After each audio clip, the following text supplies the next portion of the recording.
नमस्कार। मैं हूं राजकिशोर। 7 बज चुके हैं।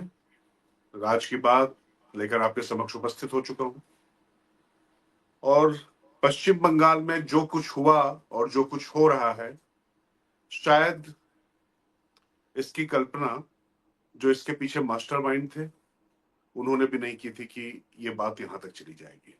और जब बात यहां तक चली गई है तो फिर इसके बाद इस मामले को वाकई मजलूमों को न्याय दिलाने की बजाय या फिर जिन्होंने ये हिंसा उत्पात मचाया उनके खिलाफ कार्रवाई के बजाय उस पर लीपापोती कोशिश की जा रही है। वक्फ बिल के खिलाफ इस आंदोलन को जिस तरीके का उग्र स्वरूप दिया गया, ये पूरी तरीके से ममता बनर्जी की सरकार इसमें ना सिर्फ असफल हुई है, बल्कि जैसे उनके एक मंत्री इस पूरे मसले में पूरी तरीके से चीजों को भड़काते हुए नजर आ रहे थे, तो उसमें इनकी साफ साफ संलिप्तता भी दिखाई पड़ती है। हाई कोर्ट को भी एक्शन लेना पड़ा। हाई कोर्ट जब शुभेंदु अधिकारी नेता प्रतिपक्ष वहां पर गए, विपक्ष के नेता गए, तो उसके बाद केंद्रीय रिजर्व बल यानी बीएसएफ और सीआरपीएफ को लगाकर वहां पर जो उत्पात, हिंसा, आगजनी, हत्या, जो पूरा तांडव चल रहा था, उसको रोकने के लिए जब वहां पहुंचे तो थोड़ी जाके वहां पे स्थिति काबू में आई। लेकिन सवाल ये कि पश्चिम बंगाल की ममता सरकार क्या जिस तरीके से मोहम्मद अली जिन्ना ने डायरेक्ट एक्शन का ऐलान कर वहां पर हिंदुओं का कत्लेआम किया था, क्या उसी तरीके की परिस्थितियां वहां पर पैदा होते या पैदा करने देना चाहती हैं? सवाल यह भी उठता है कि आखिर वक्फ को लेकर जब उन्होंने कह दिया था कि हमारे यहां लागू ही नहीं होगा, हालांकि वो उनके हाथ में नहीं है, तो उसके बाद उनके मंत्री, उनकी सरकार कैसे इसमें संलिप्त होती है, क्यों करते हैं? तो बात यह भी आ रही है कि जिस तरीके से शिक्षक भर्ती घोटाले में ममता सरकार पूरी तरीके से भ्रष्टाचार के मामले में एक्सपोज हो गई, इस पूरे प्रकरण को दबाने के लिए ये डाइवर्जेंट टैक्टिक्स थी। सबसे आसान होता है तमाम राज्य सरकारों के लिए कि केंद्र सरकार के खिलाफ, और खासतौर से जब हिंदू मुसलमान की बात हो, तो अल्पसंख्यक या हिंदुओं के खिलाफ और या मुसलमानों को वहां पर भड़काकर मामला डाइवर्ट कर दिया जाए। यही करने की कोशिश की गई। बात बहुत बढ़ गई। जब बात ज्यादा बढ़ गई तो उसके बाद वहां पर जैसे हिंदुओं पर हमला हुआ, पलायन हो रहे, सैकड़ों परिवारों को पलायन करना पड़ा मुर्शिदाबाद से, उनको मालदा में जाकर शरण लेनी पड़ी। अपने ही देश में, अपने ही घर से बेघर होने का जो दर्द है, वो क्या आप सोच सकते हैं कि इस लोकतंत्र में भी हो सकता है? तो ममता की इस निर्ममता पर, ममता के इस बेलगाम ममता का जो एक घात है, क्या उस पर अब कोई सियासी प्रतिघात होगा? और क्या वक्त आ चुका है कि पश्चिम बंगाल में इस तरीके की परिस्थितियां हो रही हैं उस पर वाकई राजनीतिक तौर पर डायरेक्ट एक्शन लिया जाए? क्योंकि अब सवाल लोगों के जान माल, कानून का भी हो रहा है, संविधान का भी हो रहा है, सब कुछ वहां पर तिलांजलि दी जा रही है। तो आखिर ये कब तक, ये बड़ा प्रश्न। इसी मुद्दे पर चर्चा करते हैं। हमारे साथ विशिष्ट अतिथियों का एक पैनल है, लेकिन सबसे पहले आप देख सकते हैं हमारे साथ नीरू रंजन जी मौजूद हैं, वरिष्ठ पत्रकार हैं दैनिक जागरण के। आप देख सकते हैं ज्ञानेंद्र शुक्ला जी आ गए हैं, वेद प्रकाश जी भी हमारे साथ आ गए हैं, और प्रकाश जी भी हमारे साथ जुड़ गए हैं। बहुत बहुत स्वागत है आप सभी का। तो मैं सबसे पहले कोलकाता प्रकाश जी आपके पास ही आऊंगा। क्या हुआ आखिर, कहां से बात ये उठी और ये इतना मामला बढ़ता हुआ चला गया, और अब क्या होते देख रहे हैं? अनम्यूट कर लें प्रकाश जी, प्रकाश चंडालिया जी अनम्यूट कर लें जी। नहीं, अनम्यूट करें प्लीज, अनम्यूट करें एक बार।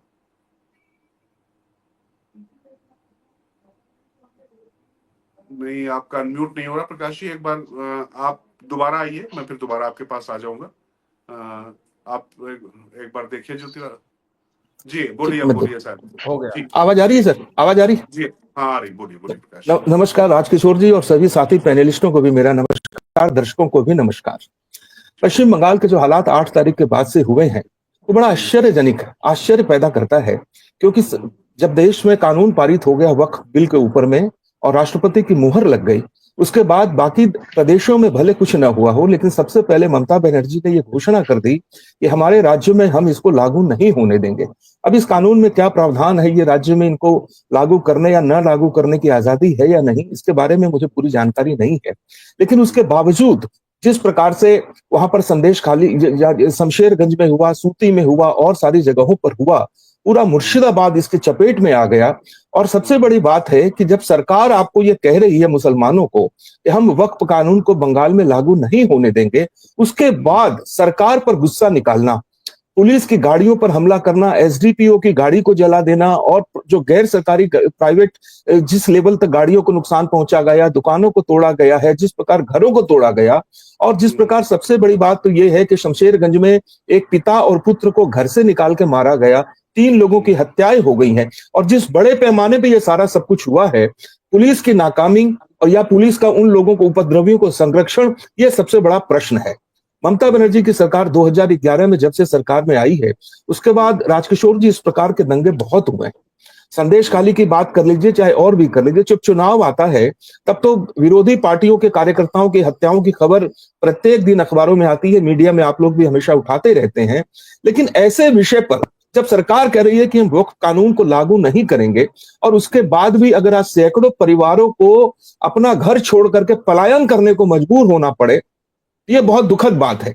बहरमपुर में जो वहां के सांसद हैं तृणमूल के, जो यूसुफ पठान जो पूर्व क्रिकेटर है, उनका कोई अता पता नहीं है। हालात को संभालने के लिए वो स्वयं अल्पसंख्यक समुदाय से आते हैं, लेकिन इस पूरी वारदात पर वो कहीं भी नहीं है, बल्कि सोशल मीडिया पे फोटो शेयर की प्रकाश अंडालिया जी, वो जी सर, वो शांति में बैठे हुए हैं, वहां लोगों जी की सर, जानमाल जा रही, घरों में आगे लगाई जा रही, लोगों को वहां से बेघर होना पड़ रहा है, लेकिन वो शांति से बैठे हुए हैं, यूसुफ पठान बैठे हुए हैं, और पुलिस की पूरी नाकामी है। और सबसे बड़ी बात तो यह है कि तृणमूल के जो राष्ट्रीय प्रवक्ता हैं कुणाल घोष, कल तो उन्होंने बड़ी चौंकाने वाली बात कह दी। उन्होंने तो बीएसएफ पर ही आरोप लगा दिया कि बीएसएफ के कुछ जवान जो हैं इस दंगे में मिले हुए हैं, दंगाइयों के साथ में मिले हुए हैं।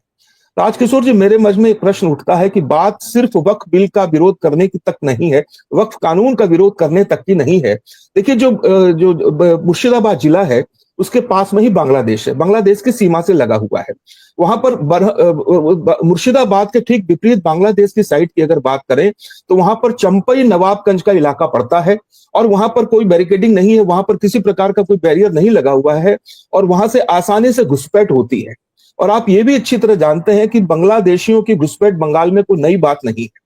मार्क्सवादियों के जमाने से जब यहाँ पर सत्ता पर वामपंथियों का शासन था, तब भी लोग आवाजाही करते थे, बड़ी आसानी से घुसपैठ होती थी, और आज भी घुसपैठ होती है। और इसके सोशल मीडिया पर कई वीडियो बराबर आते हैं कि बंगाल में आने के बाद में वे 2-5 हजार रुपए खर्च करते हैं, उनको आधार कार्ड मिल जाता है, उन लोगों को वोटर कार्ड मिल जाता है, और उससे भी बड़ी बात तो यह है कि सत्तारूढ़ पार्टी का संरक्षण उन लोगों को मिल जाता है। स्थानीय तृणमूल नेताओं के संरक्षण के बिना एक घुसपैठ करने वाला, उन्हें एक सबसे बड़ा फायदा ये मिलता है, उनकी पोशाक एक होती है, उनकी भाषा एक होती है।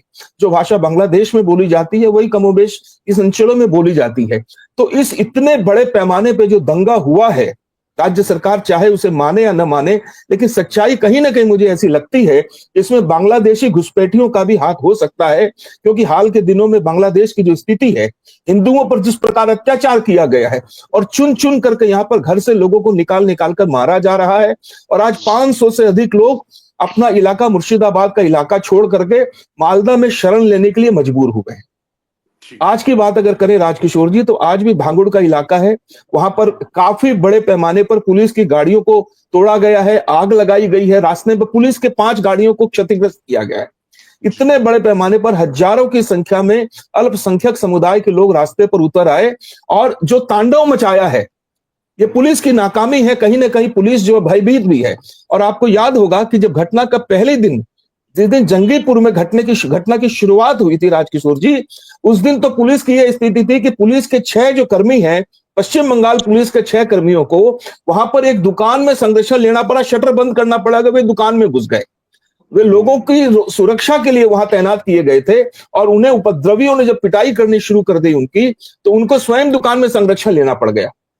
आज बीएसएफ के आने के बाद में पिछले 36 घंटों में वहां छिटपुट घटनाएं जरूर हुई है मुर्शिदाबाद अंचल में, लेकिन बड़े पैमाने पर कोई घटना नहीं है। बीएसएफ के आने के बाद लेकिन जो ठीक है स्थानीय प्रकाश जी, नागरिक है, यही सवाल है कुल मिला के, अगर स्थानीय राज में नीलू रंजन जी, अगर स्थानीय पुलिस लोगों की सुरक्षा करने में अक्षम है, सरकार के मंत्री दंगा भड़काने में सक्षम है, और उसके बाद भी ममता बनर्जी वहां पर राजपाट करने में सक्षम रहती हैं, तो फिर केंद्र सरकार क्यों सक्षम नहीं हो पा रही राष्ट्र शासन लगाने में? ये तो सीधी सी बात है कि वहां पर लॉ एंड ऑर्डर फेल हो चुका है, बीएसएफ को भेजकर वहां पर कमांड देनी पड़ रही, हाईकोर्ट का आदेश आ रहा है। मोदी जी, अमित शाह जी, ये सिर्फ मतलब चुनाव तक ये बयानबाजी चलेगी, या वाकई अब आपको लगता है कि वक्त आ पड़ा है और हम संदेश खाली से लेकर पिछले चुनाव तक देख चुके हैं, वहां पर वोटिंग राइट तक को लेकर भी बहुत इश्यूज रहे, अब तो हद हो गई। मतलब मोहम्मद अली जिन्ना का बात तो हो रही थी, शाह बानो पार्ट 2 बनाएंगे, लेकिन इन्होंने तो मोहम्मद अली जिन्ना का डायरेक्ट एक्शन पार्ट 2 बनाने की साजिश रची है। नहीं देखिए, निश्चित रूप से ये सिर्फ मतलब दंगा नहीं है, ये बड़ी साजिश थी और समय पे हाईकोर्ट का इंटरवेंशन हुआ इस पे, और तत्काल जो है वो गृह सचिव एक्शन में आए और उन्होंने डीजीपी और गृह सचिव जो है चीफ सेक्रेटरी दोनों से बात की और जो सेंट्रल फोर्सेज हैं उसको तत्काल वहां पे डिप्लॉय करने के लिए कहा और कहा कि हिंसा तत्काल रुकनी चाहिए। वो तो हिंसा थम गई है, शांति नहीं आई है।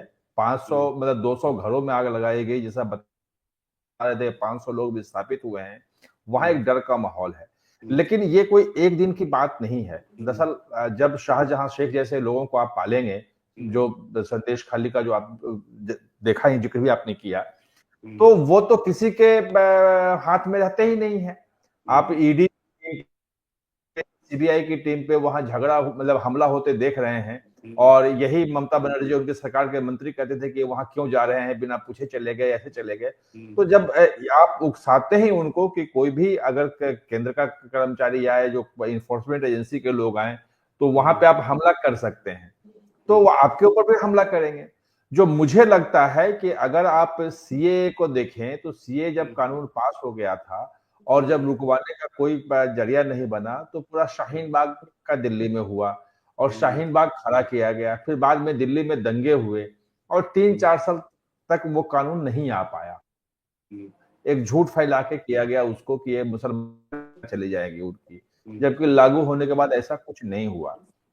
अभी जो बफ कानून है और जो चीजें आ रही हैं कि परसों जो है उस पर सुप्रीम कोर्ट में सुनवाई होगी, लगभग सभी जो है विपक्षी पार्टियां उसमें अपने अपनी याचिका दाखिल कर चुके हैं, सब दिखाना चाहते हैं कि मुसलमानों के साथ हैं, और मुस्लिम संगठन भी बड़े पैमाने पर वहां गए हैं।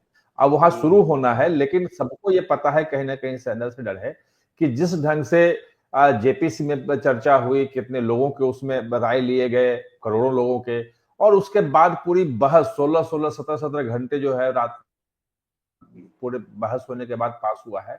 तो सुप्रीम कोर्ट के लिए इन कानूनों को, जो संशोधन है कानून में, उसको खारिज करना संभव नहीं है। तो रोकने का उपाय एक ही है कि एक बड़े पैमाने पे हिंसा फैलाओ, और जो हिंसा फैलाने की जो क्षमता है वो उन्होंने ममता बनर्जी ने पिछले जो है 15 सालों में, 14 सालों में अच्छी तरह से वहां खड़ी कर दी है। उनको जिस ढंग से संरक्षण दिया है कि वो एक भस्मासुर की तरह उनको तैयार किया है। और मुझे जो लगता है कि जिस ढंग से आनाकानी कर रही थी ममता सरकार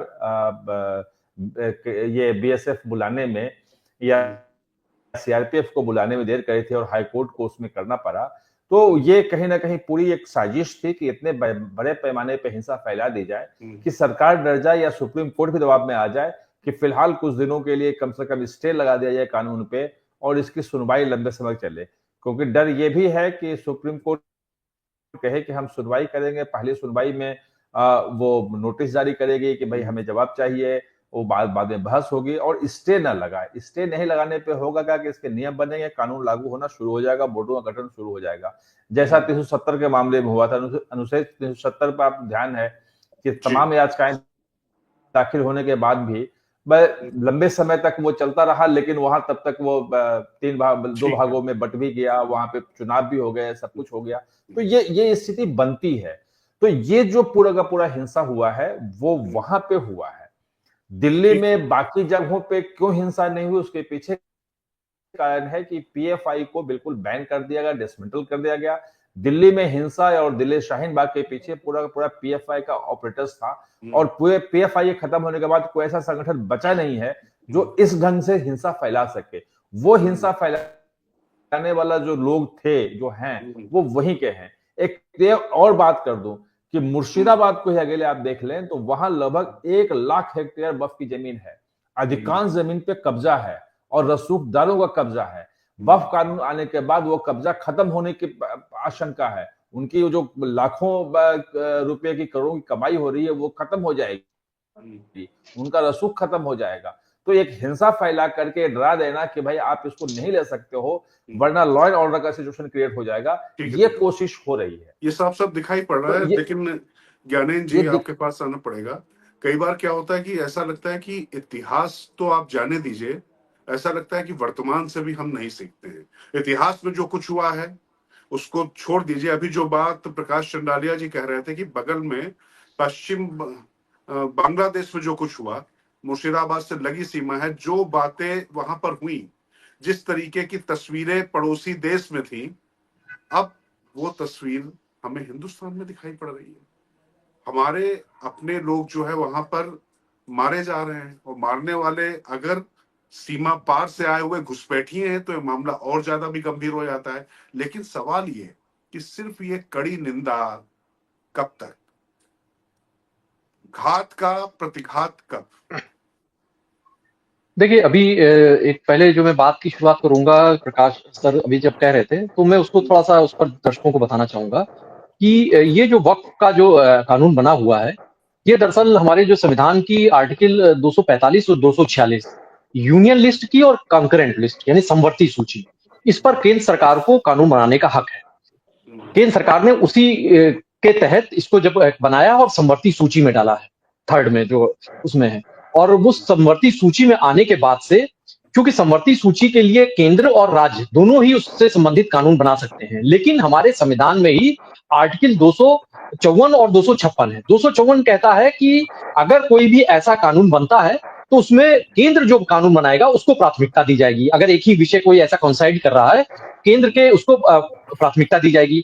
256 तो ये कहता है कि जो केंद्र ने कानून उसको बना दिया है उसका पालन करना राज्य सरकार का धर्म है, राज्य सरकार उसका पालन करेगी, और अगर पालन नहीं होता दिख रहा है तो फिर उसे संविधान की असफलता माना जाएगा, विफलता माना जाएगा, और उसके लिए फिर संविधान में दूसरे प्रावधान है, फिर जो आर्टिकल 356 से लेकर तमाम उसके लिए व्यवस्थाएं हैं, राज्य के लिए, राज्य के खिलाफ कार्रवाई की जा सकती है। तो इसमें एक बात एकदम साफ है कि जब कोई भी राज्य ये बयान दे रहे हो कि हम इसको अपने राज्य में लागू नहीं होने देंगे, तो उस बात को समझना चाहिए कि जो झुंझुना लेकर, जो एक संविधान की किताब को लेकर जो लोग टहलते हैं, वो तो उनको तो खुल के उनको आना चाहिए ना, संविधान में बताना चाहिए कि संविधान में लिखा क्या है, संविधान ने कहा क्या है। आपके कोई मनमर्जी नहीं होगी कि आपने जो कहा उसको कर लिया गया। समवर्ती सूची जो खाली थी अरेंज जी, तो संविधान की जो संविधान की किताबें जो लेकर टहल रहे हैं, वो तो खैर वो तो एक और मुद्दा है कि वो तो संसद में बोलने के लिए ही नहीं आए। वो बोलने से ही, देखिए पॉलिटिकली करेक्ट बने रहने के लिए बड़ी एक खेल है कि हम पॉलिटिकली करेक्ट भी बने रहेंगे, हम ये भी करेंगे, लेकिन हमारे ऊपर, हमारे दामन पर कोई मतलब दाग ना आए और हम पर कोई ऐसा तोहमत ना लगने पाए, क्योंकि अभी बहुत सारे जो चुनावी मुकाबले हैं वहां पर हिंदू भी जरूरत है वोटर्स की। तो ऐसे में अगर हमको एक साथ खड़े दिखाई देंगे तो कहीं नुकसान हो जाएगा, इसलिए बड़ी सफाई से, बड़ी खूबसूरती से वो कन्नी काट लिया गया है कि वरना संविधान का, जब जिस संविधान की दुहाई दी जाती रही है और संविधान ने लिखा है, संविधान के ही प्रावधान के तहत बहस हो रही थी और संविधान के प्रावधान के तहत ही उसे कानून को पारित किया गया, तो ऐसे में कोई राज्य सरकार ये कहती है कि हम उसे अपने यहाँ लागू नहीं होने देंगे, ये सीधा सीधा मामला संविधान की लागू करने की विफलता का है, और उसके लिए सीधा प्रावधान है कि उस सरकार को भंग किया जाए, उसको हटाया जाए। अब बात दूसरी आती है, आपने जो बात कही कि मौजूदा दौर में जो दिखाई दे रहा है, दरअसल देखिए एक बात एकदम साफ है, कहावत है कि हिस्ट्री रिपीट्स इटसेल्फ। जो इतिहास से सबक नहीं लेते हैं, इतिहास उन्हें कभी माफ नहीं करता, और यहां तक का कि वो इतिहास के पन्नों से वो मिट भी जाते हैं, और ये तमाम कौमें इसीलिए मिट गई कि तमाम लोग मिट गए। इतिहास से सबक लेना पड़ेगा। इसी देश का इतिहास रहा है, पश्चिमी बंगाल का उस हिस्से का इतिहास रहा है।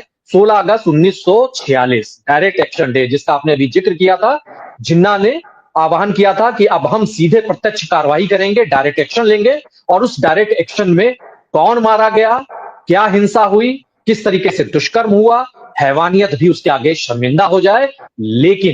लेकिन उसके बाद अगले 1 साल बाद फिर देश ने जब आजादी बंटवारा हुआ, आजादी मिली, उसके बाद जो विभीषिका देखी, उसके बाद से लगातार जो पूरा एक घटनाक्रम आप देखते रहिए, और वो घटनाक्रम जाकर बांग्लादेश में पहले पहुंचता है। उस बांग्लादेश में किस तरीके से हुआ, और बांग्लादेश के मुद्दों पर जब तमाम हम विपक्षी दलों से बात करते थे, वो कहते थे साहब ये हमारे देश का मामला ही नहीं, हम तो अपने देश के लिए जब कुछ होगा तो हम उस पर बोलेंगे, वहां के लोगों से क्या, वो तो हिंदू हो कुछ हो, वो तो बांग्लादेशी हैं, चलिए छोड़ दीजिए बांग्लादेशी हैं। इस मुर्शिदाबाद में क्या हो रहा है, 24 परगना में क्या हो रहा है, मालदा में क्या हो रहा है, हुगली में क्या हो रहा है, वहां पर तो इस देश के ही नागरिक हैं। और इससे बड़ी किसी देश के लिए मैं तो कहता हूं कि पश्चिमी बंगाल की सरकार तो विफल है ही, लेकिन खुद मोदी और अमित शाह की सरकार के लिए, इनके लिए लानत है, इनके लिए धिक्कार है कि अगर अपने ही देश में और वहां पर वो नागरिक लोग पलायन करने को मजबूर हो, विस्थापित होने को मजबूर हो, 90 के दशक की कश्मीर की याद दिला दी जाए, तो इससे बड़ा संविधान का, सिस्टम का कोई फेलियर हो ही नहीं सकता है।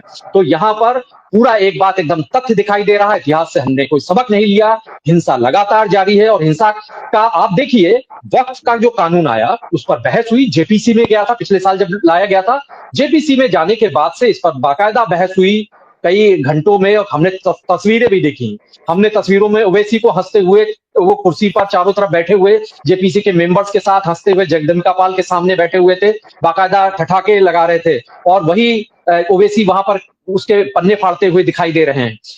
आप सहमत असहमत हो सकते हैं, वाद विवाद कर सकते हैं, संवाद कर सकते हैं, लेकिन जब मुर्शिदाबाद करते हैं, वहां पर हत्याएं करते हैं, किसी हरवंश दास उसके बेटे को इसलिए खींच के मार दिया जाता है कि वो हिंदू है, वो मूर्ति बनाते हैं, उनको उनकी हत्या निर्मम कर दी जाती तलवार से काट के, तो ये वक्फ का मामला नहीं रह जाता है। जो इसको वक्फ से जुड़ा मानते हैं, मुझे लगता है या तो वो मूर्ख है, या फिर इस देश के लिए वो घातक वो लोग होंगे जो इसे वक्फ से जुड़ा मानते होंगे।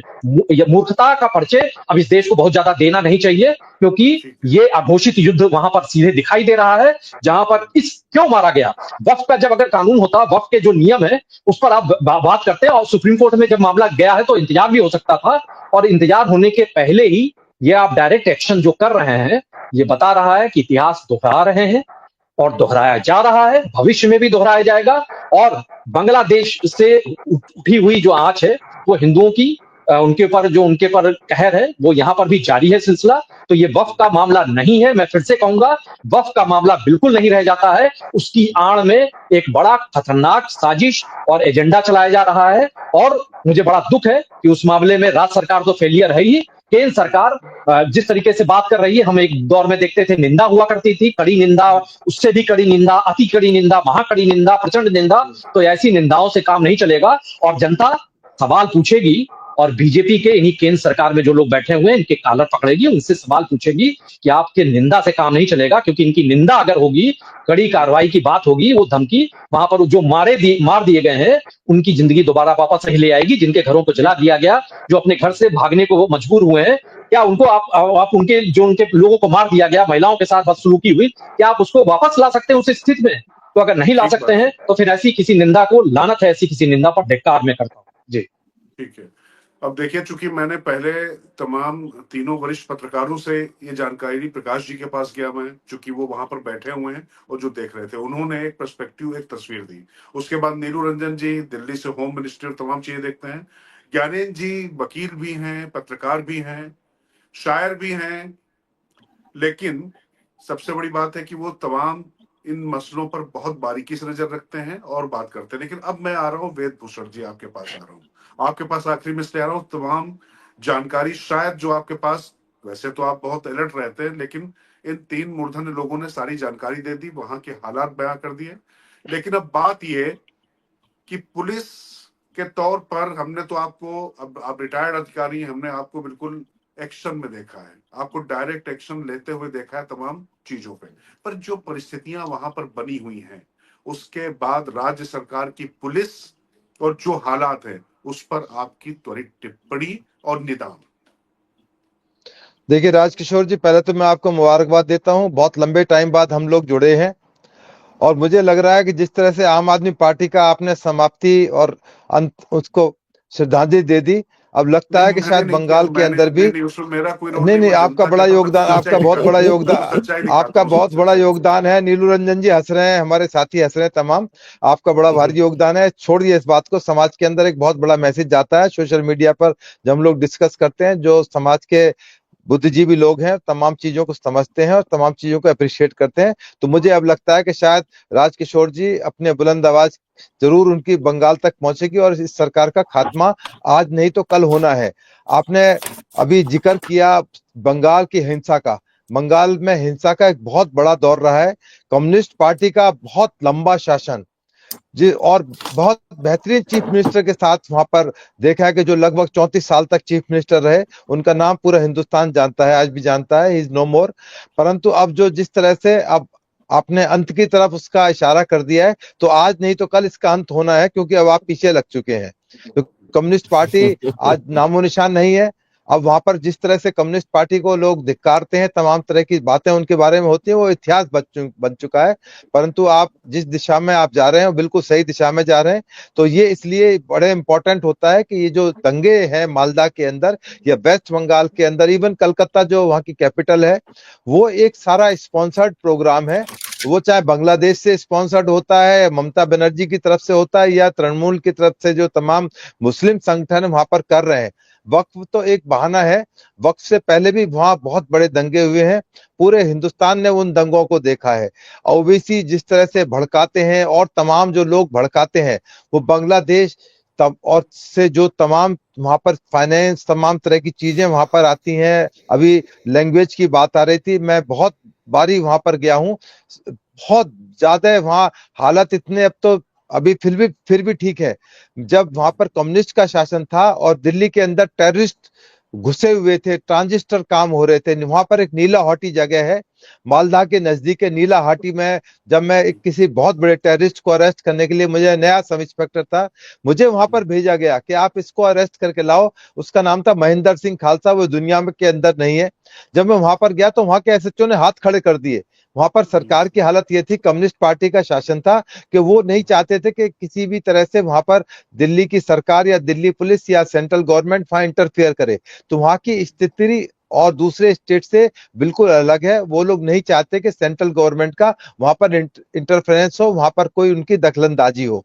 आपने देखा कि किस तरह से वहां के जो डीजी थे, वहां पर जब उनको कमिश्नर को अरेस्ट करने के लिए सीबीआई गई, तो ममता बनर्जी खुद आके धरने पे बैठ गई उनके साथ में। वहां हालात दूसरे स्टेट की बजाय और टुगेदर डिफरेंट है। वहां पर हालात जो पॉलिटिकल हालात हैं, वो जो कि बंगाली का जो या कल्चर या रहन सहन खान पीन हम लोगों से आप लोगों से बिल्कुल अलग तरह से वो लोग सोचते हैं, काम वाम करते नहीं, केवल नेतागिरी बहुत ज्यादा है। और एक और तरह का वहां पर पॉलिटिकल सिस्टम जो पहले भी था और आज भी है। परंतु अब मुझे लग रहा है कि राजकिशोर जी, चूंकि आप पीछे लग गए हैं, आज आपने पहली बार इस मामले में नहीं नहीं डिबेट करी है, नहीं, तो मैं अब उसका थोड़ा सा अंत यहाँ पर खत्म, जल्दी खत्म हो वेदभूषण जाएगा। मैं बता रहा हूँ जी, आपको, ये बहुत लंबा नहीं टाइम नहीं चलने वाला नहीं है। जो मालदा में हुआ है, आपने इस बारे में जो सवाल उठाया है, वो बहुत वाजिब है और बड़ा सही है, और नहीं, इसका मैसेज जाएगा पूरे नॉर्थ इंडिया में, तो जाएगा बंगाल तक भी जाएगा कि अब ममता सरकार या तो खुद इस्तीफा देके चली जाए, पर वो इतनी बेशरम है कि इस्तीफा तो देंगी नहीं। कहीं ना कहीं नहीं, सेंट्रल नहीं, गवर्नमेंट को आज सरकार नहीं तो कोई भी कल नहीं, इंटरफियर करना नहीं पड़ेगा। वेदभूषण जी देखिए, इस्तीफा तो कोई सरकार नहीं देती है। नहीं इसमें नहीं सरकार नहीं देंगी, राजनीतिक, बहुत बहुत नहीं नहीं बहुत मोटी लेकिन मैं थोड़ा सा, चमड़ी होती है, नहीं नेताओं नहीं, की मैं थोड़ा चमड़ी सा बहुत मोटी होती है। नहीं, मैं एक चीज जरूर कहना चाहूंगा। दरअसल पश्चिम बंगाल को लेकर पहली बात तो ये समझ लीजिए, पश्चिम बंगाल को लेकर जो धारणा कुछ लोगों के चेहरों से आप बना रहे हैं, वो बिल्कुल मत बनाइए। मैं इसलिए कह रहा हूं क्योंकि पश्चिम बंगाल शिक्षा का, ज्ञान का और प्रोग्रेस का सबसे बड़ा हब था, और ज्ञान बिल्कुल, विज्ञान हमारी संस्कृति उसका कैपिटल रही बहुत है बड़ा वहां पर, 1911 तक और नहीं, हमारी इतना कैपिटल रही है, इतना ही राजधानी नहीं, रही है। इतना ही नहीं, आप देखेंगे तो हिंदी का भी पहला अगर अखबार निकला वहां पर, उद्यम मॉडर्न वहां यस निकला, बिल्कुल। वो वहां से निकला।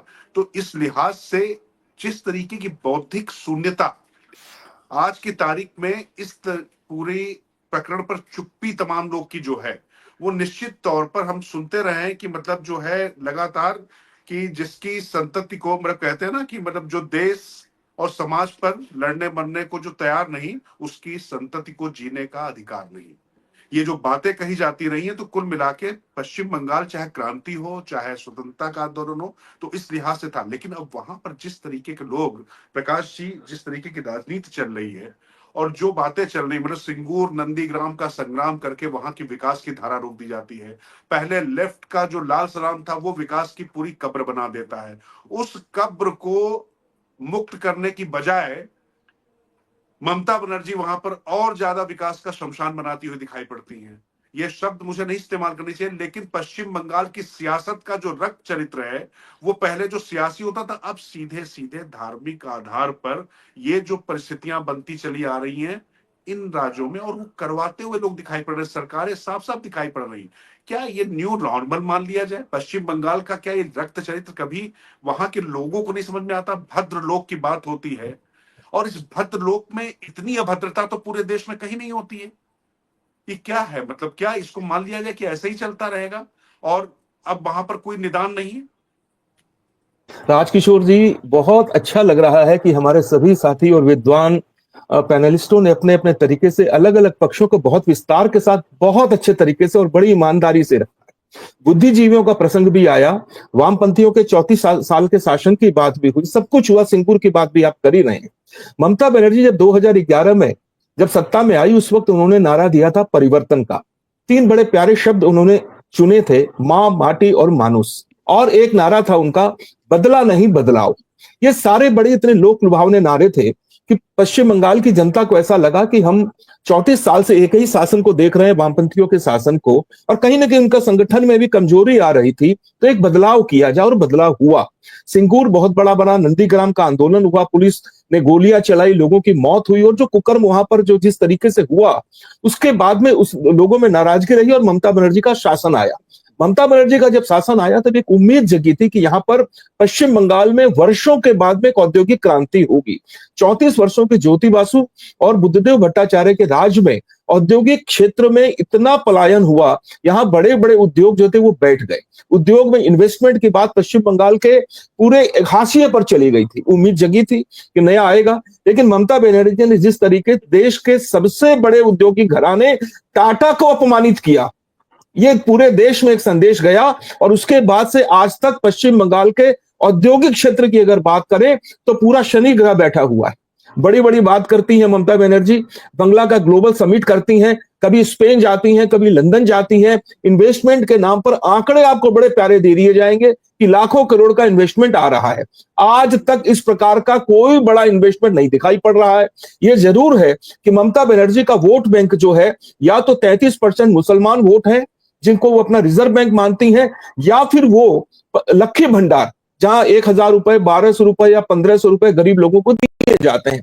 उनके कई योजनाएं बड़ी अच्छी हैं, जैसे इस लड़की बेटियों की शादी पे कुछ खर्च करवा देना, या छात्र छात्राओं को साइकिल दे देना, इस प्रकार की जो दूसरे प्रदेशों में भी चलती हैं।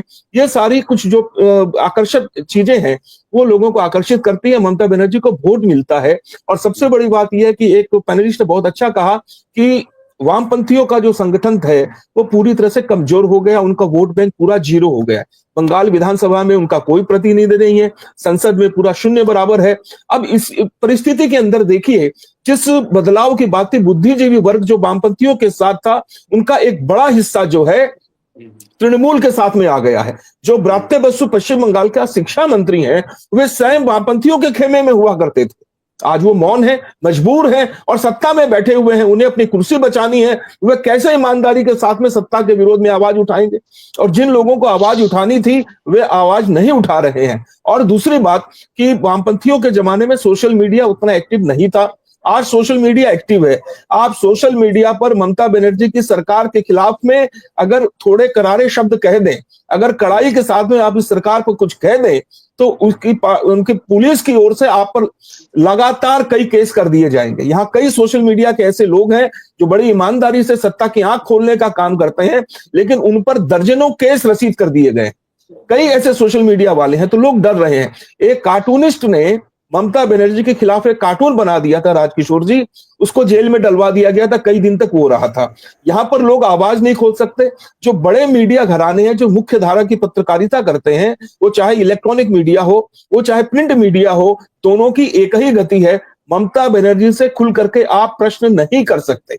ये तो देखिए ऊपर जो असली बात है वो है। 2-3 बड़ी-बड़ी घटनाएं जो हाल के वर्षों में हुई है। एक है आरजी कर अस्पताल में जब एक महिला डॉक्टर की हत्या हुई। आपने ये देखा होगा कि किस प्रकार उसके साथ हुई, मैं उसमें ज्यादा विस्तार से नहीं जाऊंगा, लेकिन पूरे देश ने देखा है कि किस प्रकार एक अस्पताल के अंदर में उसे मार दिया जाता है। अब उसकी पृष्ठभूमि में जो सारी बातें आती हैं, उसी अस्पताल का जो सुपरिटेंडेंट होता है, जो सत्तारूढ़ पार्टी का बड़ा प्यादा है और उनका बड़ा प्यारा भी है, उसकी पृष्ठभूमि में उसकी जो भूमिका थी, आज वो जेल के अंदर में है, उसकी जो भूमिका थी वो एक गौर करने लायक है। और दूसरी बात थी कि उसके शव के साथ क्या हुआ, बहुत सारी चीजें हैं, लेकिन कई तथ्यों को छुपाने के लिए इस सरकार की ओर से जो कुछ किया गया वो सब मीडिया में है, वो सब लोगों के सामने है, वो बात छुपी भी नहीं है। और दूसरी इससे भी बड़ी बात यह है कि संदेश खाली में तृणमूल सत्तारूढ़ पार्टी के कार्यालयों में महिलाओं को बुला करके जिस प्रकार कुकर्म किया जाता था, वहां पर जो कुकर्म करने वाला जो गुंडा था वह जेल के अंदर में है, लेकिन सत्तारूढ़ पार्टी अंतिम समय तक उसका बचाव करती रही। कोर्ट के आदेश पर उसे गिरफ्तार किया गया है और वो जेल के अंदर में है। लेकिन जिस सारे जगह जगह पर बंगाल के जितने भी जिले हैं, इनके दबंग लोग हैं। और जो दो बड़ी बात करें, इनके एक मंत्री हैं सफीकुल्ला चौधरी ने 2 दिन पहले बयान दिया है कि हम पूरे पश्चिम बंगाल में हजारों लोगों की भीड़ जुटा सकते हैं वक्फ कानून के विरोध में। यह धमकी है। और दूसरी बात तो यह है कि एक बड़ी ईमानदारी से इस बात को स्वीकार कर लेना चाहिए कि यहाँ पश्चिम बंगाल के अधिकतर मुसलमान अल्पसंख्यक समुदाय के लोग इस बात को स्वीकार करें या न करें, अधिकतर लोगों की मैं बात कर रहा हूं क्योंकि बहुत ज्यादा शिक्षित नहीं, शिक्षा का जो उनके अंदर में जो है वो बहुत कम है। तो अब अधिकतर लोग जो है वो वक्त की स्पेलिंग में नहीं जानते होंगे, लेकिन विरोध करने के लिए दिक्कत तो प्रकाश जी ये है कि जो शिक्षित चेहरे हमें दिखाई पड़ते हैं, असदुद्दीन ओवैसी से ज्यादा शिक्षित तो कोई नहीं होंगे, वो तो और ज्यादा जाहिलों जैसी बातें कर रहे हैं ना, और ज्यादा अशिक्षितों जैसी बातें कर रहे हैं। तो जब ये लोग ही भड़काने पे लगे हुए हैं तो ये जो अशिक्षित है वो तो मान ही लेंगे जो कहा जा रहा है। अब वक्त का धर्म से कोई लेना देना नहीं है, वो एक प्रशासनिक बॉडी है, एक जो वैधानिक निकाय है, एक स्टैच्यूटरी बॉडी है, लेकिन उसको रिलीजियस संस्था के तौर पर देख लिया गया। तो अब इसमें तो क्या कहा जाए। बिल्कुल। और देखिए एक चीज, अभी तो केंद्रीय एजेंसी की रिपोर्ट भी सामने आई है जिसमें तृणमूल के 2 बड़े नेता, जिसमें एक बंगाल सरकार का मंत्री है और एक सत्तारूढ़ पार्टी का सांसद है, इन दोनों के ऊपर में आरोप लगे हैं। एक रिपोर्ट है एजेंसी की, केंद्रीय एजेंसी की रिपोर्ट है सर, कि इन दोनों ने वक्फ की संपत्ति को हड़प कर रखा है। ठीक है। अब असल बात तो यह है कि एक सांसद भी है और एक मंत्री भी है और भी कुछ नेताओं के नाम आए हैं। जब बात खुलेगी तो शायद बात और दूर तक जाएगी। आज वक्त से जी बिल्कुल जानी चाहिए। मैं आता हूँ एक बार प्रकाश जी, लेकिन नीलू जी के पास जाना पड़ेगा क्योंकि नीलू जी को थोड़ा जल्दी निकलना था, उन्होंने पहले ही कह दिया था। तो नीलू जी, कोई बात नहीं। मैं आपसे एक चीज है, दरअसल प्रकाश जी ने जो बात कही ना, मैं आज आपको बताता हूँ। मैं चाहता था कि आज का पैनल में जो है पश्चिम बंगाल के लोगों से बात करूं। प्रकाश जी, आपकी हिम्मत की मैं दाद दे रहा हूँ और आपका मतलब मैं आभार भी व्यक्त कर रहा हूँ। आप यकीन करिए, सब अच्छे पत्रकार हैं, अच्छे मित्र हैं, लेकिन कोई भी इस विषय पर अपनी बात रखने, क्या जो कोलकाता में बैठा हुआ है या जो कोलकाता के मीडिया संस्थानों से जुड़े हुए हैं, इस मुद्दे पर नीलू जी बात करने के लिए तैयार नहीं हुआ। और ये आज मेरी स्थिति नहीं है, मैं तमाम टीवी चैनल्स और तमाम जो मेरे पास कई लोग के फोन आए, क्योंकि कोई भी बात नहीं करना चाहता। इस तरीके की परिस्थिति है पश्चिम बंगाल में, और ये लोग संविधान की बात करते हैं, ये लोग लोकतंत्र की बात करते हैं, ये लोग बात करते हैं मानवाधिकार की। स्थिति यह है कि जिस तरीके से पिता पुत्र को वहां पर मार दिया गया, उनका कसूर यह था कि वो मूर्तियां बनाते थे।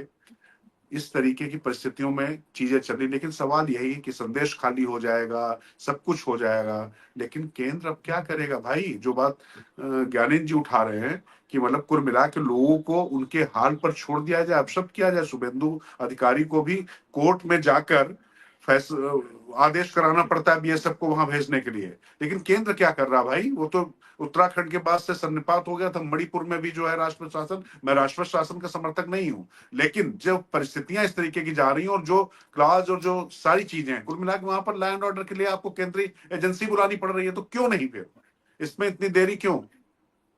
देखिए समस्या ये होती है कि जो पश्चिम बंगाल में हिंसा है वो कोई पहली हिंसा है नहीं। जब आप पिछले विधानसभा चुनाव के देखेंगे तो चुनाव होते ही जिस ढंग से हमले हुए, जिस ढंग से लोगों को मारा गया, बलात्कार किया गया, अभी जो तो लोग जिले बदले हैं, उस वक्त तो लोगों को बचा करके भागना पड़ा था। आसाम में जाके लोग 70,000 लोग बचा के भागे थे। हाँ 70,000 मैं वही कह रहा हूँ कि जी। वो आसाम जाके भागना पड़ा था। लेकिन अब दिक्कत यह है कि जब 213 सीटों के साथ कोई सरकार अभी चुन के आई हो तो वहां आप क्या कर सकते हैं? वहां आपको यही है कि जो हिंसा हुई है वो कैसे जांच हो। हाईकोर्ट में लोग गए और वो लोग गिरफ्तार हुए, जांच हो रही है। दर्जनों मामले हैं जिनकी जांच हो रही है, सब कुछ हो रहा है, जिसमें रोते हैं कि वो सीबीआई लगा दिया मेरे पीछे। वो सारी सीबीआई की जांच जो है वो हाई कोर्ट के आदेश से, सुप्रीम कोर्ट के आदेश से हो रही है और किसी पे सुप्रीम कोर्ट में रोक नहीं लगाई है। सब गिरफ्तार भी हुए हैं, 50-50 करोड़ नगद जो है पकड़े गए हैं, सबने देखा है। तो अब एक चुनी हुई इतने बहुमत का सरकार के साथ कर नहीं सकते हैं। जिसे अभी जो हिंसा हुई है इसमें केंद्र का जो है ये पहला उद्देश्य ये नहीं है कि 356 लगाया जाए। पहला उद्देश्य ये है कि हिंसा को रोकी जाए और हिंसा रोकने के लिए सबसे आगे भाजपा आई। वहां के जो शुभेंदु अधिकारी हैं हाईकोर्ट गए, वहां से आदेश लिया। केंद्र सरकार तैयार बैठी थी। अगर 3 लोगों की मौत के साथ ही हिंसा रुक गई, जितने बड़े पैमाने पे हिंसा की बात थी, मुझे लगता है कि आज तक ये संख्या सैकड़ों से ऊपर चली जाती अगर तत्काल वहां पे सेंट्रल फोर्सेस डिप्लॉय नहीं होते तो सबसे पहली बात जरूरी है कि वहां रोकने की जो बात रही कि 370 लगाया जाए, सेंटर उसमें इंटरवीन करे, निश्चित रूप से कर सकती है, उसमें कोई दो राय नहीं है। लेकिन सवाल यह है कि अगर कोई हिंसा आज हुई और 356, 355 का उपयोग करते हुए कोई कदम उठाया तो तत्काल उस कदम को फिर हाईकोर्ट और सुप्रीम कोर्ट में जाएगा। ममता बनर्जी ही लेंगे कि देखो बंगाली स्मिता के साथ ये हमला हुआ है, बंगालियों पे हमला हुआ है, चुनी सरकार को गिरा दिया गया है और अगले चुनाव में फिर वही जीत जाएंगे। लेकिन ऐसा नहीं होने वाला है। दरअसल जो पिछला चुनाव था एक ट्रांजिशन फेज से पश्चिम बंगाल जा रहा है और उस ट्रांजिशन फेज के कारण ममता बनर्जी बनी हुई है कि वहां पे लेफ्ट बिल्कुल खत्म हो गया, लेफ्ट पे कोई भरोसा नहीं कर रहा है, नई चीज कोई वहां है नहीं जो चुनौती दे सके। भाजपा जो 2016 में आई तो केवल 3 सीट था, 10% वोट था, लेकिन उसके बाद 19 के बाद भाजपा एक बड़ी ताकत के रूप में हवाई है और 40% के आसपास वोट उसका बना हुआ है, 40 के आसपास, 1-2% ऊपर नीचे। और ममता बनर्जी जो है वो 43 से 46, 47, 48% के वोट के आसपास है, बहुत ज्यादा अंतर नहीं है।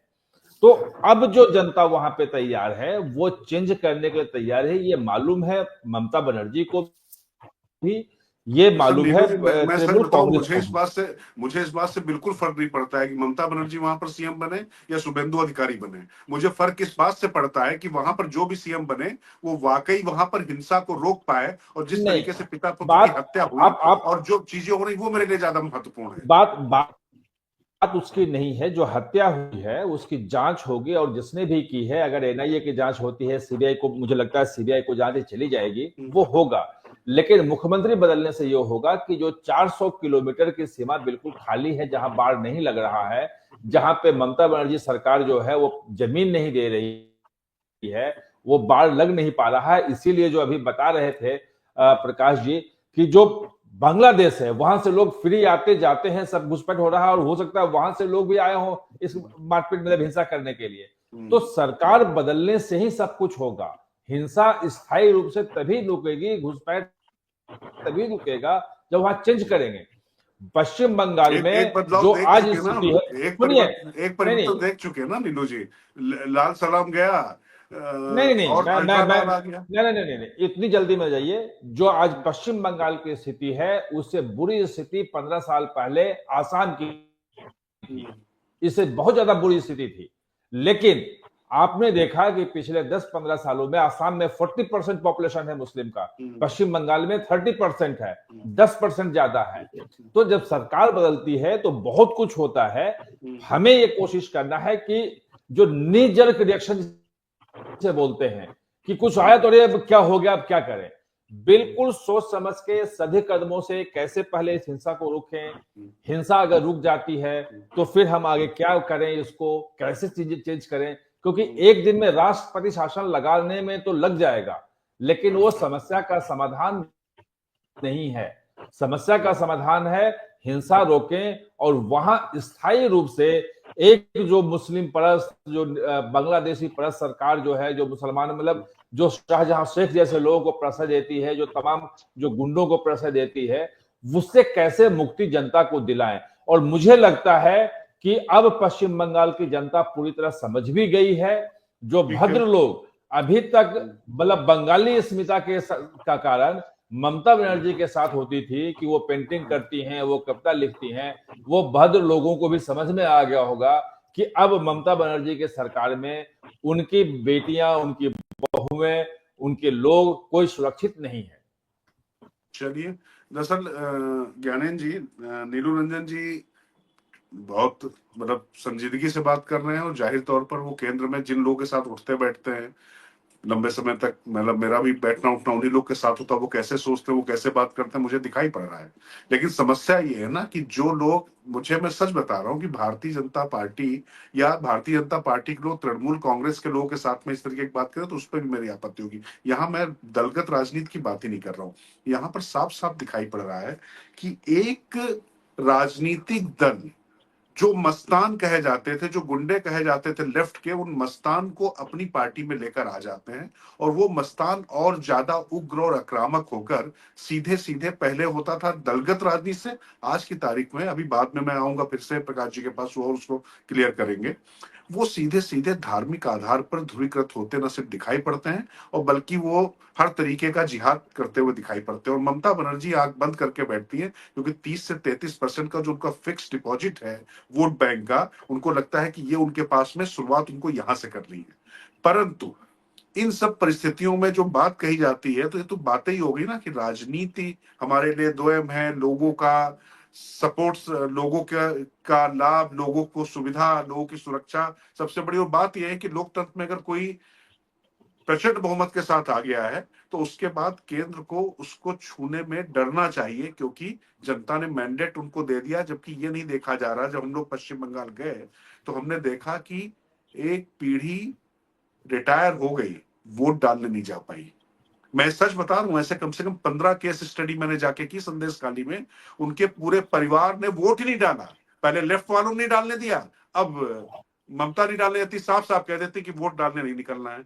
चुनाव के समय में कोई पुराने मामले निकाल के गांव में उनके खिलाफ चीजें कर दी जाती। तो ऐसी स्थिति में जो पुलिस वहां पर कार्यकर्ताओं की तरह काम कर रही है, और मेरा अपना व्यक्तिगत अनुभव, जैसे मैं गया तो क्या प्रकाश जी, डीआरएस क्या बोलते हैं, वो जो डिस्ट्रिक्ट वाली जो पुलिस होती, क्या बोलते हैं उसका नाम भूल रहा हूं मैं, आप वो जो गांव में तैनात हैं, होमगार्ड की तरह जैसे होते हैं, उन्होंने तुरंत फोन करके सिविक वॉलंटियर्स, हाँ, उन्होंने तुरंत फोन करके बता दिया। तो ऐसी स्थिति में जब पूरा पुलिस प्रशासन इस तरीके से काम कर रहा है राजनीतिक कार्यकर्ता की तरह, तो बिना राष्ट्रपति शासन के वहां पर आप कर क्या लेंगे, सवाल ये। ज्ञानेन जी जी, ये जो नीलू सर कह रहे थे बिल्कुल सही बात है कि बात तो यही है कि जो राजनीतिक जो वहां पर जो चेहरा होता है, जो सत्ता में जो होता है, उससे बहुत कुछ तय होता है। असम का उदाहरण दिया, उत्तर प्रदेश को भी आप देख लीजिए। उत्तर प्रदेश में 2013 का ही दंगा है, मुजफ्फरनगर पूरा पश्चिमी उत्तर प्रदेश जल चुका था और अभी लोगों के अंदर, लोगों को डर तो लगता ही है। लोगों को पता है ना कि उत्तर प्रदेश में कोई भी कुछ ऐसा काम करेंगे तो उसका किस तरीके से खामियाजा भुगतना पड़ सकता है। हालांकि बावजूद इसके आप देखिए कि ओवैसी 15 मिनट का देते थे, अभी एक कल ही अभी आया है, कांग्रेस के नेता हो गए हैं इमरान मसूद, वो 1 घंटा का वक्त मांग रहे हैं और 1 घंटे में वो हिसाब कर देना चाह रहे हैं। दरअसल जो बात है, बात आप इसमें देखिए, जो आपने राजनीति की एक बात कही कि राजनीति को, लेकिन आप उसको झुठला भी नहीं सकते हैं। राजनीति ही तो सबको संचालित करती है, वो दोयम दर्जे की हो या कैसी हो, राजनीति ही तय करती है। और इसी राजनीति ने जो वक्फ का जो पूरा बखेड़ा है, ये भी बड़ा पूरा राजनीति से ही तो जुड़ा हुआ है। क्योंकि मैं इसमें एक छोटा सा, एक शायद सब लोग जानते होंगे, लेकिन मैं एक छोटा सा एक इससे जुड़ा हुआ एक किस्सा जो है वो जरूर बताना चाहूंगा, इतिहास का ही है कि अंग्रेजों के समय में वक्फ का एक मामला गया था लंदन में, प्रीवी काउंसिल के पास। 4 जजों की बेंच ने इस मामले को सुना था। जब ये मामला सुनवाई हुआ, उसके बाद 4 जजों ने, चारों ने यूनानिमस एक निर्णय दिया, एक डिसीजन दिया। उसमें उन्होंने कहा कि ये बड़ी घातक व्यवस्था है और ये बहुत ही बेकार है, इसको बिल्कुल इसके हम कोई पक्ष, इसको खत्म कर देना चाहिए। ये कोई व्यवस्था, इसको हम इसके पक्ष में नहीं, इसको नहीं मानते, इसको खारिज करते हैं। बावजूद इसके 1913 में वक्फ वैधीकरण अधिनियम लाया जाता है अंग्रेजों की तरफ से, क्योंकि उनको पता था कि यहां पर कुछ ऐसे बिंदु छोड़ दिए जाएं, ऐसे वायरस छोड़ दिए जाएं जो आने वाले समय में बाद में यहां पर दिक्कत पैदा करेंगे या फिर उनके हिसाब से माहौल में बनेगा, वो ध्रुवीकरण चाहते होंगे, वो तो जग जाहिर था। लेकिन जब देश आजाद हुआ उसके बाद क्या हुआ, 1954 में वक्फ का बाकायदा कानून आता है। उसमें संशोधन कब किया जाता है, 1995 में। सरकार आप देखिए कौन कौन सी सरकारें हैं, और 2013 में अगला संशोधन 2013 में किया जाता है। 1995 और 2013 में जो संशोधन किया गया, इसने इसी वक्फ कानून को इतना खतरनाक बना दिया। उसी की वजह से वो कौन सा थिरुचेंथुरई गांव है तमिलनाडु का, जहां का किसान अपनी जमीन बेचने गया था, और वो जमीन को और उस जमीन को उसने जब पता चला तो वक्फ ने कहा कि ये तो जमीन बिक ही नहीं सकती है, तो आपकी जमीन है ही नहीं, वक्फ की है।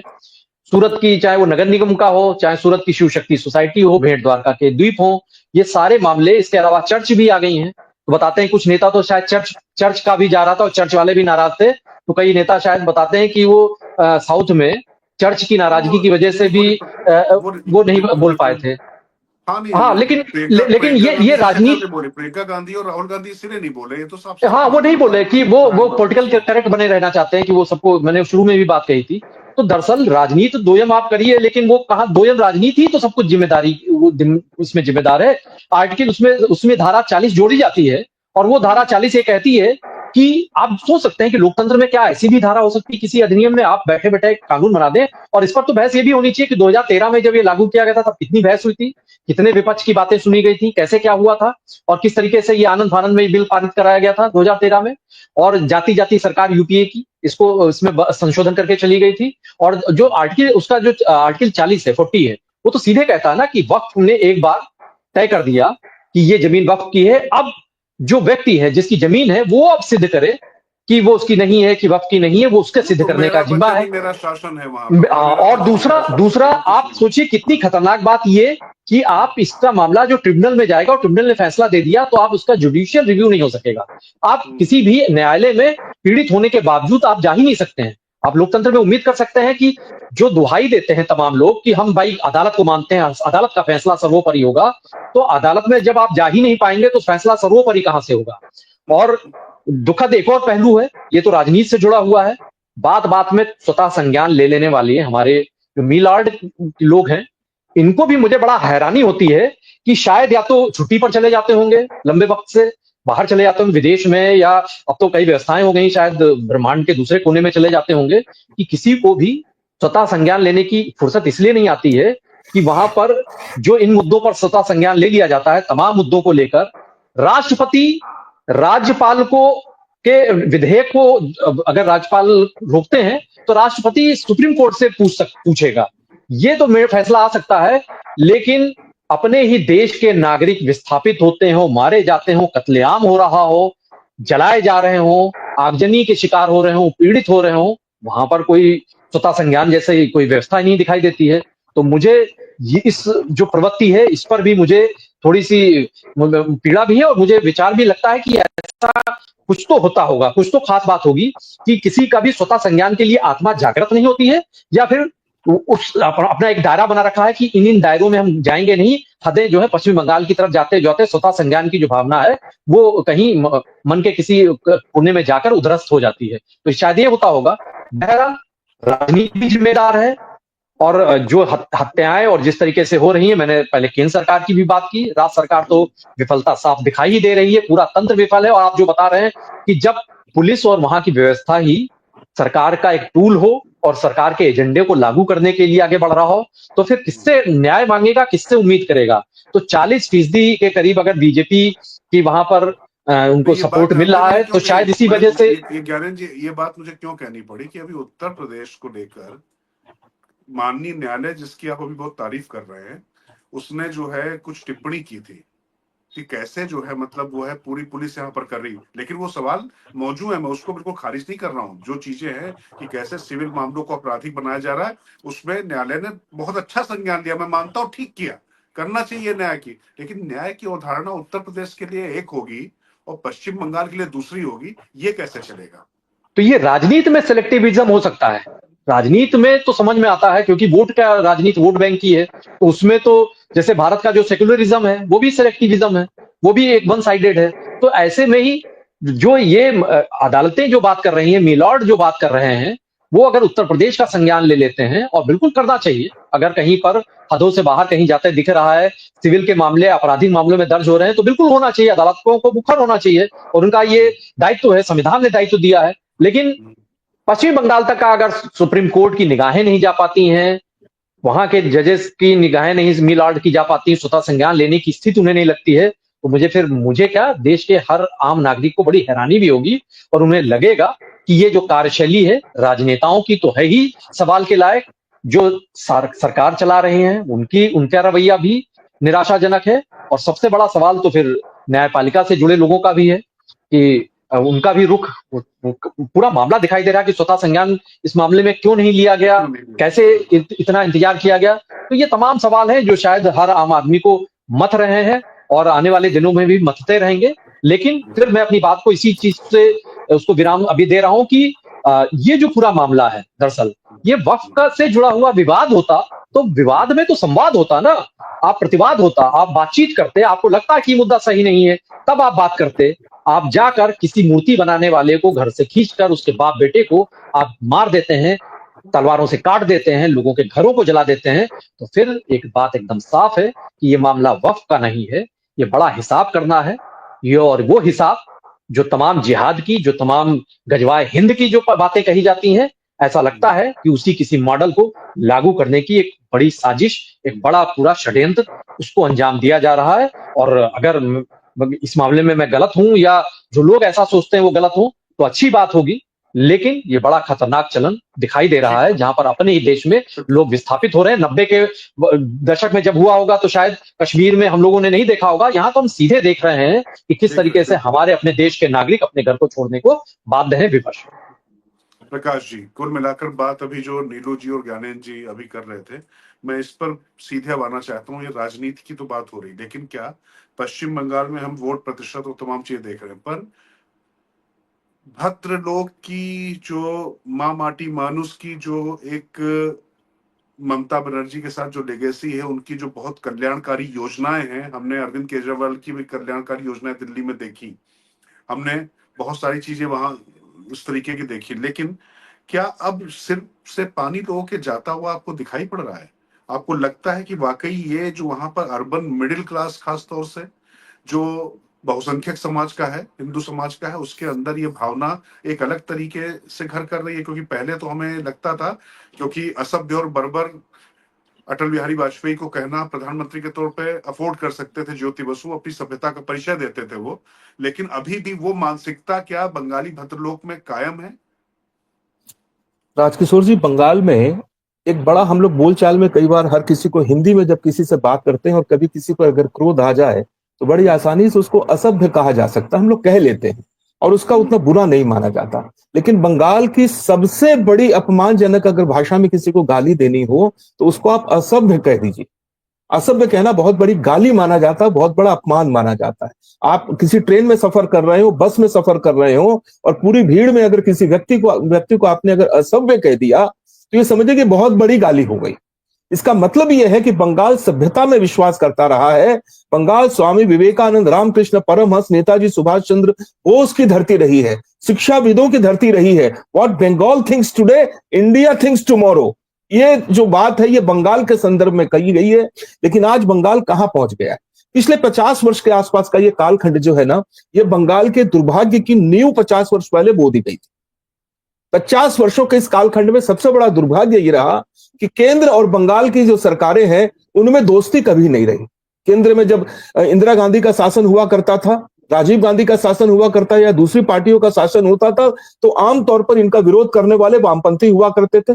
और इसके बाद में आप पिछले जो 2014 से जब नरेंद्र मोदी यानी भाजपा या एनडीए का शासन आ गया, तब से ममता बनर्जी का विरोध ही है। तो जब एक तरफ डबल इंजन की सरकारें चल रही है, प्रगति कर रही है, विकास हो रहा है, और दूसरी तरफ जहां की राज्य सरकार और ममता बनर्जी का 1 पॉइंट एजेंडा है कि उन्हें केंद्र सरकार का विरोध करना है, हर हाल में विरोध करना है। हम जिस सीएए की बात करते हैं, ममता बनर्जी सीएए का उच्चारण कै के रूप में करती थी। कै का हिंदी अर्थ क्या है ये हम सब जानते हैं, लेकिन इस प्रकार और भी बहुत सारी चीजें हुई हैं जब इन्होंने ये किया है। और उससे भी बड़ी बात यह है राजकिशोर जी कि इस सरकार ने फेडरल सिस्टम को कभी नहीं माना। इस सरकार ने राजभवन की महत्ता को कभी नहीं समझा, राज्यपालों को बराबर अपमानित किया। मानवाधिकार आयोग की टीम बंगाल में अगर किसी मामले की तफ्तीश करने के लिए आती रही तो उन्हें अपमानित किया जाता रहा, उन्हें धक्का दिया जाता रहा, उन्हें मिलने के लिए समय यहाँ के राज्य के अधिकारी नहीं देते थे। और राज्य के एक आईपीएस ऑफिसर पर जो केंद्र एजेंसी ने जांच के लिए, पूछताछ के लिए जब यहाँ पर आई तो उनके पक्ष में ममता बनर्जी स्वयं बैठ गई। ये सारी चीजें इस बात को साबित करती हैं कि बंगाल का राजधर्म जो है, उस बंगाल की सरकार जो है वो राजधर्म का पालन नहीं कर रही है। एक संदर्भ में बात आई सीपीएम के दौरान वोट का जो कालखंड था, उसमें वोट किस प्रकार होते थे उसका मैं आपको बताऊं, मुझे ठीक उस जगह का ध्यान नहीं है, लेकिन जब बैलेट पेपर पे वोट होते थे, जब मैनुअल वोट दिया जाता था, उस दौरान एक खबर अखबारों में छपी थी, मुझे आज तक मेरे जहन में है कि 100% अधिकतम वोट हो सकते हैं ना। वोट 100% होता ही नहीं है, आमतौर पर 70, 75, 80, 85% होते हैं। भाई साहब, बंगाल के पास 104% वोट करने का रिकॉर्ड जब बैलेट पेपर होते थे।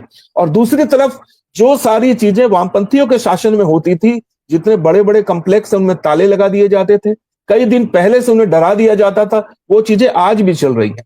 अभी बंगाल में जो पिछला चुनाव हुआ था विधानसभा का, हावड़ा अंचल है, वहां के एक विधायक ने एक बहुत बड़े सारे कॉम्प्लेक्स में जहां हजारों वोटर थे, वहां जाकर 2 दिन पहले धमकी दे दी कि हमें चुनाव के बाद पता चल जाएगा कि यहाँ कितने सारे वोट किस पार्टी में गए हैं, हमें कितने मिले हैं, विरोधियों को कितने मिले हैं, तो अगर हमारा वोट कम रहा तो आप ध्यान रखिएगा कि आपके पूरे कॉम्प्लेक्स के अंदर में वाटर कनेक्शन काट दिया जाएगा। लोग क्या करेंगे सर? लोग घरों से ना निकले। बहुत सारे लोगों ने अपने मताधिकार का प्रयोग नहीं किया। जब यहाँ पर राज्य सरकार अगर राजधर्म का पालन न करे, राजभवन को कुछ न समझे, फेडरल सिस्टम को कुछ नहीं माने, केंद्र सरकार से जब कोई राहत आती है, अम्फान का तूफान जब 2021 में आया था, त्रिपाल केंद्र सरकार ने भेजा, उसकी लूट कर दी गई। औषधियां भेजी गई कोरोना काल में, उसकी लूट कर दी गई। 34 साल के वामपंथी शासन में कम से कम एक बात तो थी कि इतने बड़े पैमाने पर घोटाले नहीं हुए। आज देश के दूसरे प्रांतों में बड़े घोटालों की बातें कम आती हैं, नहीं के बराबर आती हैं। और बंगाल में अगर आप इतिहास उठाकर देखें, कितने बड़े बड़े घोटाले हैं। अभी भाई ज्ञानेंद्र जी ने बहुत बताया, ज्ञानेंद्र जी ने ही बताया था, 55 करोड़ रुपए बंगाल के तत्कालीन शिक्षा मंत्री के यहाँ से बरामद होते हैं। शिक्षा का स्तर कहां चला गया है? जिस शिक्षा में बंगाल नंबर 1 होता था, एक जमाने में बंगाल की जीडीपी 24.5% होती थी। आज हमारी जीडीपी कहां चली गई है? उद्योग नहीं होंगे, रोजगार नहीं होंगे। प्रकाश जी, इसके लिए जिम्मेदार कौन है?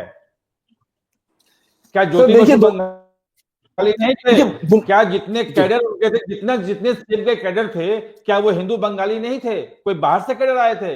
जो ममता बनर्जी के तृणमूल के जो लोग हैं, नेता हैं, क्या वो बंगाली नहीं है, हिंदू नहीं है? 40% पॉपुलेशन पहुंच गया। क्या एक आंदोलन हुआ घुसपैठ रोकने के लिए बंगाल में?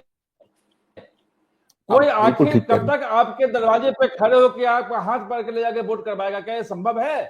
बंगाल से इसके खिलाफ आवाज क्यों नहीं उठती है? समस्या तो वहां खड़ी हो जाती है। आप राष्ट्रप्रशासन लागू होने के बाद कब तक रखेंगे? फिर चुनाव होगा, फिर धमकी दिया कि नहीं निकलो बाहर वोट देने के लिए, तो क्या होगा? मीनू जी, आप सही कह रहे हैं, मैं आपकी बात से बिल्कुल सहमत हूं सर। देखिए, अधिकतर जो तृणमूल में भी जो अधिकतर लोग हैं ना, वो या तो वामपंथियों से ही आए हैं। आज कई इनके जो वामपंथियों के नेता और एमएलए उस दौर में हुआ करते थे, आज वो तृणमूल पार्टी के भी विधायक बन करके हैं, बल्कि सांसद तक हैं, राज्यसभा के सांसद भी हैं। जो वामपंथियों के शासन में सांसद होते थे, वे तृणमूल की पार्टी में राज्यसभा के भी सांसद हैं। तो वह अच्छा उन्हीं के कार्यकर्ता थे, क्योंकि यहाँ अच्छा कई जगह यहाँ पर अखबार निकलता था वामपंथियों के शासन में, उनका पार्टी का अखबार निकलता था, गणशक्ति। पूरे जगह जगह पर उनके बोर्ड होते थे जो परमानेंट स्टैंड बना दिए जाते थे। वे सारे बोर्ड जो वामपंथियों के शासन में थे, उनका रंग बदल गया और वो सत्तारूढ़ पार्टी का रंग लग गया। लोकल यूनियंस जो हुआ करती थी, यूनियंस के जो दफ्तर होते थे, उनका रंग बदल गया। सारे वामपंथियों के जो दौर में नेता होते थे, वे बदल करके तृणमूल में आ गए। आदमी वही है, मानसिकता भी वही है सर। वही मानसिकता है जिसके कारण बंगाल आज इतना पीछे है। हम जबरदस्ती का दंभ भर रहे हैं, सच्चाई को हम स्वीकार नहीं कर रहे हैं।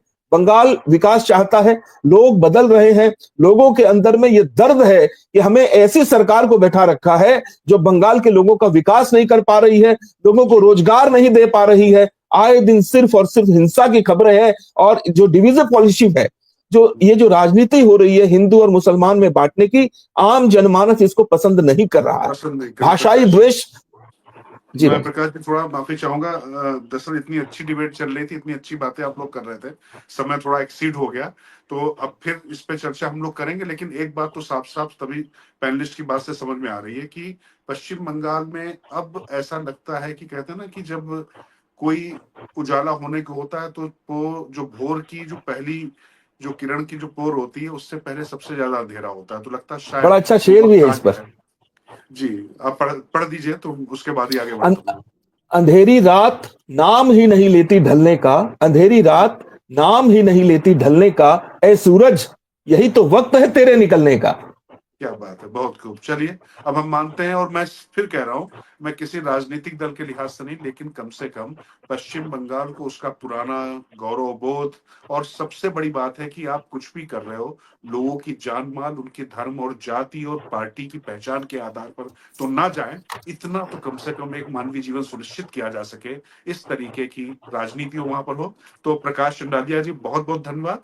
और ज्ञानेंद्र जी, आपने जिस तरीके से कानून के दायरे में रखकर चीजें रखी, आप एंड वक्त पर जुड़े, काफी हमने आपसे आग्रह किया था, बहुत बहुत धन्यवाद। और नीलू जी, आप हमेशा की तरह जैसे आप इनसाइट्स दिए, वेद भूषण जी चले गए लेकिन आप सभी का बहुत बहुत धन्यवाद। और आप लोग देखते रहिए बुलंद भारत टीवी, क्योंकि हम हैं ताकत आपकी।